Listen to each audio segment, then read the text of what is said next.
മണലൂർ അയ്യപ്പൻകാവ് ക്ഷേത്രോത്സവം ഭക്തി നിർഭരമായി ആഘോഷിച്ചു. തിങ്കളാഴ്ച രാവിലെ ഉത്സവ ബലി നടത്തി. ഉത്സവത്തിൽ പ്രധാന ചടങ്ങായ പള്ളിവേട്ട ആഘോഷം ബുധനാഴ്ച നടന്നു.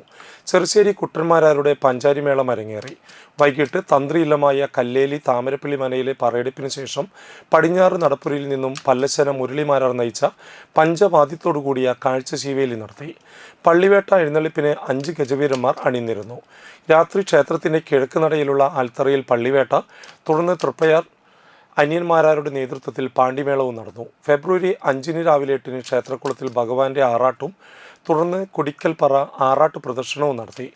ആറാട്ട് ദിവസം രാവിലെ ക്ഷേത്ര പരിസരങ്ങളിൽ നിന്നും ക്ഷേത്ര സന്നിധിയിലേക്ക് കാളകളി, പാരമ്പര്യ കലാരൂപങ്ങൾ, വാദ്യഘോഷങ്ങൾ എന്നിവയും ഉണ്ടായിരുന്നു.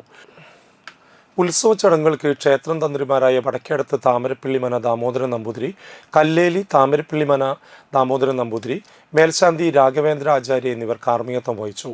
ഉത്സവാഘോഷ കമ്മിറ്റി ഭാരവാഹികൾ പരിപാടികൾക്ക് നേതൃത്വം നൽകി.